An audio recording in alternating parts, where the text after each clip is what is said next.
ओम नमः शिवाय। प्रिय भक्तजनों, आज हम सोमवार व्रत की कथा का श्रवण करेंगे। भगवान आपकी सभी की मनोकामनाओं को पूर्ण करे और भगवान की कृपा आप पर बनी रहे।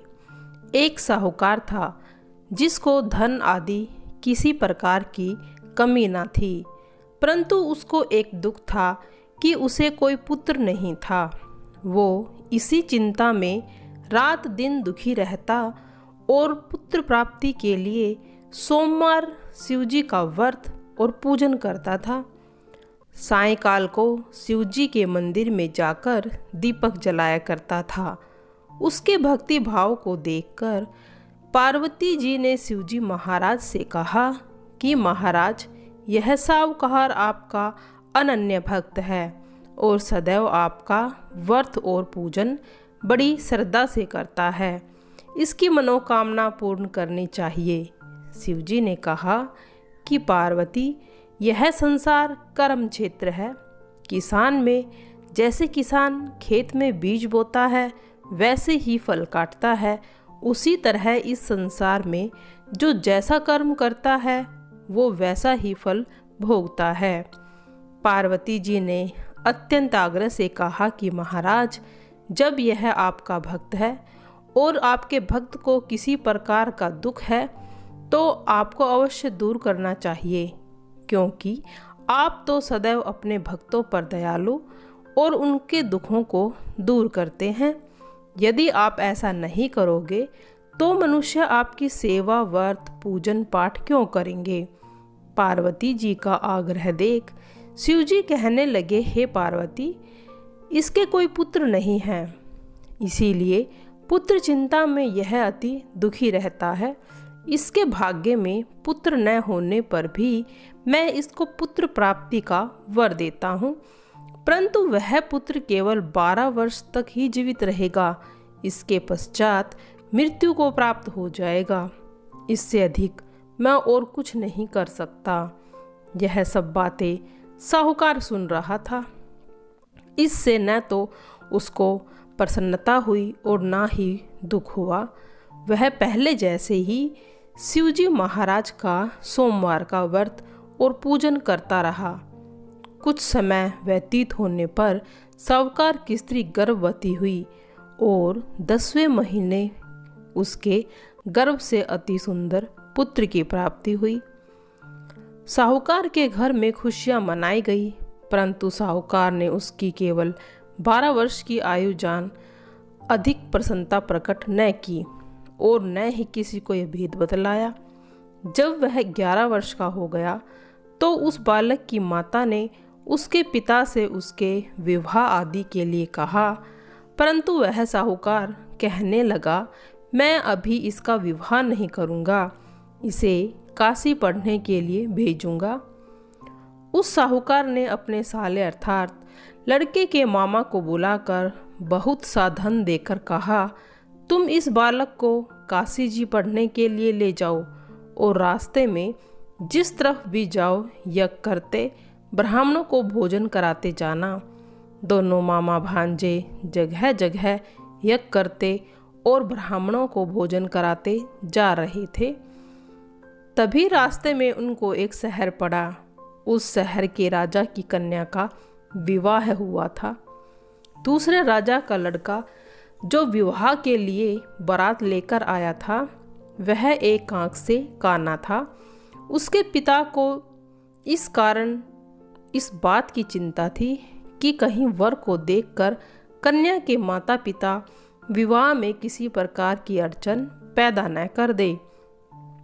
जब उसने सुंदर सेठ के लड़के को देखा तो मन में विचार किया कि क्यों न ढुकाव के समय इस लड़के से वर का काम चला लिया जाए। ऐसा विचार कर राजा ने उसी लड़के और उसके मामा से कहा तो वे राजी हो गए। तब साहूकार के लड़के को स्नान आदि कराकर वर के कपड़े पहना घोड़ी पर बैठा ढुकावे पर ले गए। इस प्रकार सभी कार्य आसानी से हो गए। अब राजा ने सोचा कि यदि विवाह कार्य भी इस लड़के से करा दिया जाए तो क्या बुराई है। ऐसा विचार कर उसके मामा से कहा, यदि आप फेरों और कन्यादान भी करा दें तो आपकी बड़ी कृपा होगी। हम इसके बदले में बहुत सा धन देंगे। उन्होंने यह भी स्वीकार कर लिया और विवाह कार्य भी अच्छी तरह से हो गया।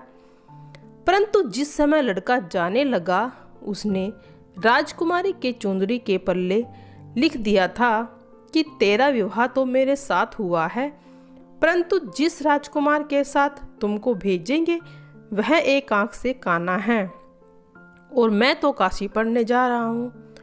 उस राजकुमारी ने जब अपनी चुंदड़ी पर ऐसा लिखा पाया तो राजकुमार के साथ जाने से इनकार कर दिया और कहा, ये मेरा पति नहीं है, मेरा विवाह है इसके साथ नहीं हुआ, वह तो काशी पढ़ने गया है। राजकुमारी के माता पिता ने अपनी कन्या को विदा नहीं किया और बारात वापस चली गई। उधर सेठ का लड़का और मामा जी काशी पहुंच गए। वहां जाकर उन्होंने यज्ञ करना, लड़के को पढ़ाना शुरू कर दिया। जब लड़के की आयु 12 वर्ष की हुई तब एक दिन उन्होंने यज्ञ रचा रखा था। उस लड़के ने अपने मामा से कहा, मामा जी आज तो मेरी तबीयत ठीक नहीं है। मामा ने कहा, अंदर जाकर सो जाओ। लड़का अंदर जाकर सो गया। थोड़ी देर में उसके प्राण निकल गए। जब उसने मामा ने अंदर आकर देखा कि वह तो मुर्दा पड़ा है तो उसे बहुत दुख हुआ और उसने सोचा कि मैं अभी रोना पीटना मचा दूंगा तो यज्ञ का कार्य अधूरा रह जाएगा। अतः उन्होंने जल्दी से यज्ञ का कार्य समाप्त कर ब्राह्मणों के जाने के बाद रोना पीटना आरंभ कर दिया। संयोगवश उसी समय शिवजी महाराज और पार्वती जी उधर से जा रहे थे। जब उन्होंने जोर जोर से रोने पीटने की आवाज़ सुनी तो पार्वती जी शिवजी को आग्रह करके उनके पास ले गई और सुंदर लड़के को मरा हुआ देखकर कहने लगी कि महाराज, यह तो सेठ का लड़का है जो आपके वरदान से पैदा हुआ था। शिवजी ने कहा, पार्वती इसकी आयु इतनी ही थी सो भोग चुका। पार्वती ने कहा, महाराज कृपया करके इसे और आयु दे, नहीं तो इसके माता पिता तड़प तड़प कर मर जाएंगे। पार्वती के इस प्रकार बार बार आग्रह करने पर शिवजी ने उन्हें जीवन दान दे दिया और शिवजी की कृपा से लड़का जीवित हो गया। शिव पार्वती कैलाश चले गए तब वह लड़का और उसके मामा उसी शहर में यज्ञ कराते हुए आ गए जहाँ लड़के का विवाह हुआ था। वहाँ आकर उन्होंने यज्ञ आरंभ किया। तब लड़के के ससुर ने उसे पहचान लिया और दासियों के सहित बड़े आदर सत्कार के साथ अपनी लड़की और जमाई को विदा किया। जब वह अपने शहर के निकट आया तो उसके मामा ने कहा, पहले मैं तुम्हारे घर जाकर खबर करता हूँ। उस समय माता पिता अपने घर की छत पर बैठे हुए थे। उन्होंने यह प्रण रखा था कि हमारा पुत्र सकुशल घर आएगा तो हम राजी खुशी नीचे आ जाएंगे, नहीं तो छत से कूदकर अपने प्राण त्याग देंगे। इतने में उस लड़के के मामा ने आकर यह समाचार दिया कि आपका पुत्र आ गया है, परंतु उनको विश्वास नहीं हुआ। तब उसके मामा ने शपथ पूर्वक कहा कि आपका पुत्र अपनी स्त्री तथा बहुत सारा धन लेकर आया है। तो सेठ ने बड़ी प्रसन्नता से उनका स्वागत किया और आनंद के साथ रहने लगे। इसी प्रकार जो प्राणी इस सोमवार व्रत को धारण करता है, इस कथा को पढ़ता है, सुनाता है, उसके सभी दुख दूर होकर सभी मनोकामनाएं पूर्ण होती हैं। जय भोले बाबा तेरी सदा। आइए सुनते हैं श्री हरि विष्णु और महादेव जी की एक बड़ी ही विचित्र कथा। बद्रीनाथ के धार्मिक महत्व के विषय में तो हम सभी जानते हैं। हम ये भी जानते हैं कि बद्रीनाथ भगवान विष्णु का निवास स्थान है, किंतु बहुत कम लोगों को ये पता है कि बद्रीनाथ श्री हरि से पहले महादेव का निवास स्थान हुआ करता था। इसी विषय में एक बहुत ही रोचक कथा हमें पुराणों से मिलती है। इस स्थान पर सतयुग में बद्री मतलब बेर का वन था, जिस कारण इसका नाम बद्रीनाथ पड़ा। इस स्थान पर भगवान शिव माता पार्वती के साथ रहते थे। ये उन दोनों का विश्राम स्थल था जो अत्यंत प्रिय था। एक बार श्री हरि भगवान शंकर से मिलने बद्रीनाथ आए। ये स्थान उन्हें इतना प्रिय लगा कि उन्होंने इसे महादेव से मांग लिया। महादेव ने हंसते हुए कहा कि आप स्वयं त्रिलोक की हो और त्रिलोक के स्वामी हो, तो ये स्थान आपका ही है, किंतु आपको इसे पार्वती से मांगना होगा। माता पार्वती से वो स्थान मांगना सरल नहीं था, इसीलिए नारायण ने एक युक्ति सोची। वे एक बालक के रूप में बद्रीनाथ के द्वार पर आए और जोर जोर से रोने लग गए। जब माता पार्वती ने एक बालक का रोने की आवाज़ सुनी तो उनसे रहा नहीं गया और वह बाहर निकल कर आई और उन्हें अपनी गोद में ले लिया और अंदर लेकर चली गई। उन्हें देखते ही भोलेनाथ तो समझ गए थे कि ये श्री हरि विष्णु ही है जो अवश्य लीला कर रहे हैं।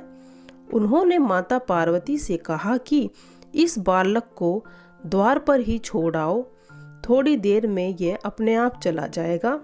तब माता पार्वती ने कहा कि इतना छोटा बच्चा अकेला कहाँ जाएगा, इसे यहीं रहने दीजिए। ये कहकर वे भवन के अंदर चली गई और उन्हें सुलाने लगी।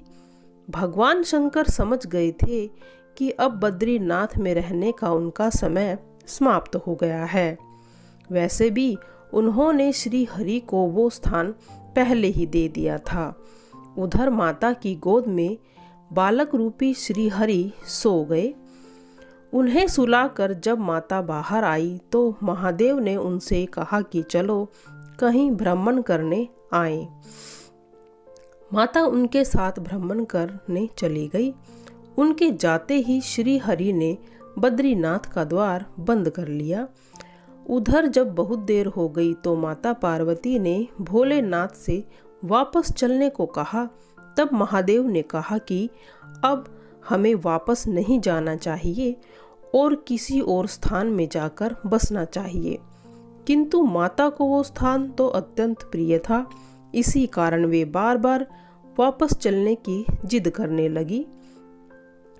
अतः भोलेनाथ ने माता को वापस बद्रीनाथ ही लेकर आ गए।